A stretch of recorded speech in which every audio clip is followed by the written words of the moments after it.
Stay on Rishikesh, Chamba, Terry Road.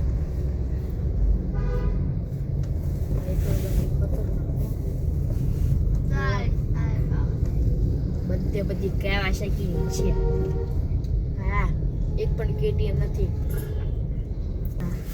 બદ્રીનાથની શરૂઆત થઈ ગઈ છે. બદ્રીનાથ હાઈવે ચડી રહ્યા છીએ. હવે તમે આવો છો, નોર્મલી જે ટ્રાફિક છે અહીંયાથી આ બાયપાસ છે, આ ઋષિકેશ સિટીમાં જવાનો રસ્તો છે, અને આ જે છે એ બાયપાસ બદ્રીનાથ જવા માટેનો રસ્તો છે. તમે આ બોર્ડ જોઈ શકો છો, તપોવન, નીલકંઠ, શ્રીનગર, બદ્રીનાથ અને કેદારનાથ માટેનો આ રસ્તાની અહીંયા શરૂઆત થઈ ચૂકી છે. ઋષિકેશથી આ બાયપાસ રસ્તો છે સીધે સીધો, અને આ રસ્તે આપણે હવે બદ્રીનાથ જઈ રહ્યા છીએ. આ તમે બોર્ડ જુઓ, ગંગોત્રી 264, યમુનોત્રી 249, બદ્રીનાથ 256 અને જોશીમઠ 251 કિલોમીટર અહીંયાથી છે. અને આ બદ્રીનાથનો જે રસ્તો છે એ રસ્તાની શરૂઆત અહીંયા થઈ ગઈ છે. રસ્તો આ ઇલેક્ટ્રિક ગાડી છે, તમે જુઓ, આ ઇલેક્ટ્રિક ગાડી પણ અહીંયા હિમાલયની અંદર ગજબની એવી ચાલી રહી છે.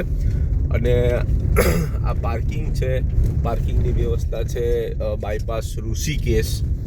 અહીંયાથી રાફ્ટિંગ ને આવી બધી જે એક્ટિવિટીઝ કરવા, આ એક્ટિવિટીઝ અહીંયા ઋષિકેશની અંદર બહુ ગજબની થાય છે. 18 કિલોમીટર, 22 કિલોમીટર, 24 કિલોમીટર, આવી 14 કિલોમીટર આવી રાફ્ટિંગની અહીંયા વ્યવસ્થા છે. અને સરસ એવું બીજી વસ્તુ કે અહીંયા યોગની પણ આખા સેન્ટરો છે, યોગ શીખવાડવામાં આવે છે, યોગ કરવામાં આવે છે. વિદેશી પ્રવાસીઓ અહીંયા ઘણું એવું અહીંયા આવતા હોય છે.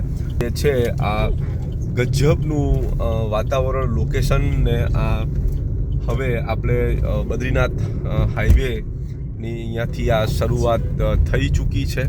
આ બધા પ્રવાસીઓ છે, પ્રવાસીઓ અહીંયાથી હવે ચાલી રહ્યા છે.